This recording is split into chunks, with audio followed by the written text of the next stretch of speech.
But you don't remember none like this. Let's see. You remember these shots your life, the script, for every story.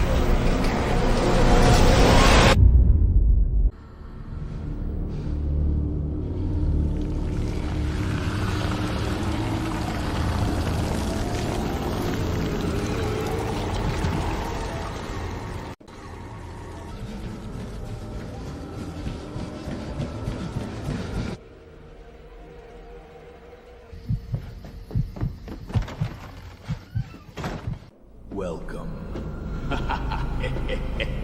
to a world where not all is as it seems. Tonight, we have a very special tale just for you. Top 5 Darkest X-Files moments that shouldn't have aired. The X-Files wasn't just about aliens. That's what people get wrong. They hear X-Files and think flying saucers, conspiracy walls, government cover-ups, safe, contained, fiction. But some of what that show put on screen crossed a line. Not with special effects, not with jump scares, with ideas.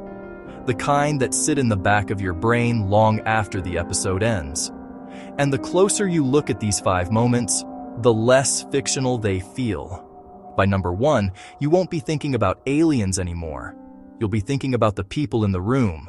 5 moments, 5 times. The X-Files went somewhere television had no business going.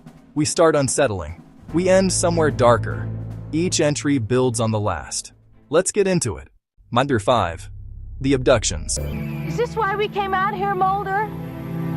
To look for UFOs?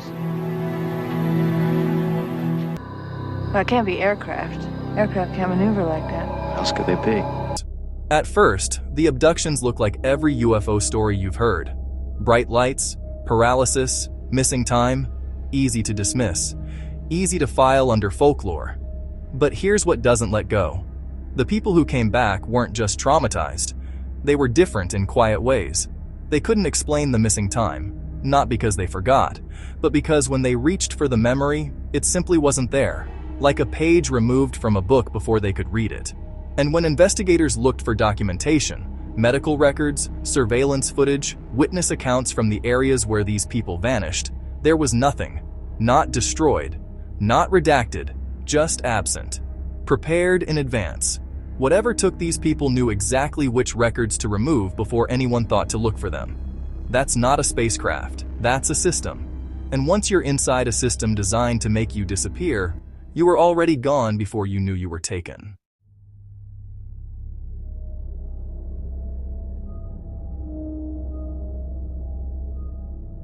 At first, the black oil looks like a visual effect. Veins darkening, eyes going completely black.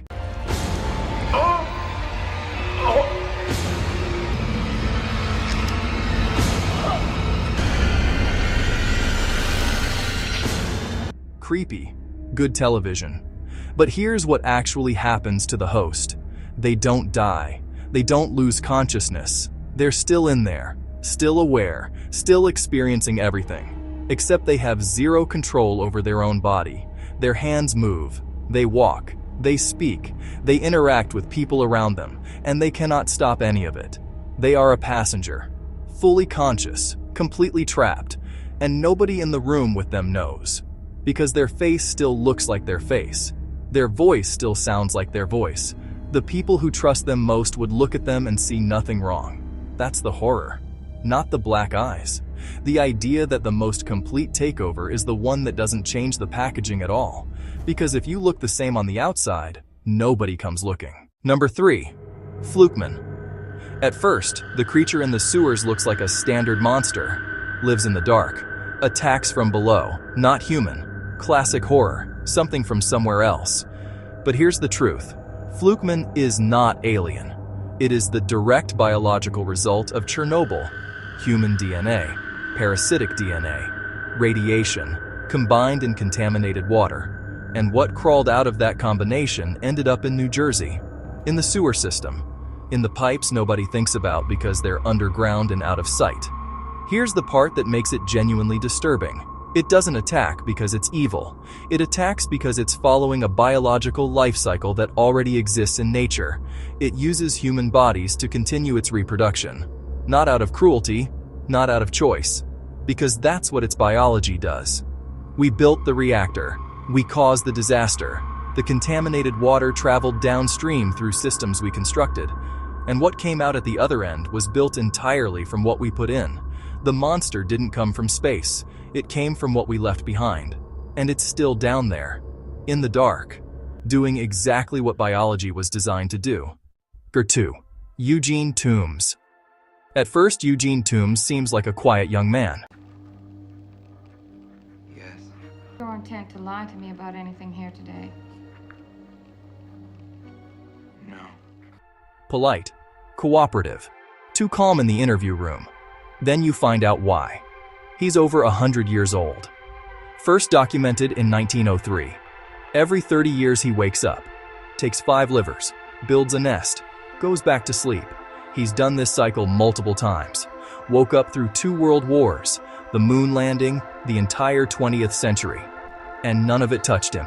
When Mulder and Scully found him, he was employed. I think what we have to do is track Eugene Tooms. There's 4 down and 1 to go this year. If we don't get him right now, the next chance we're going to get is in... Had a background check. A supervisor who called him reliable. He worked at animal control during the day. At night, he squeezed himself through spaces a human body cannot fit through. The most disturbing thing about Tooms isn't the contortion or the liver. It's what 100 years of watching means. He's seen everything.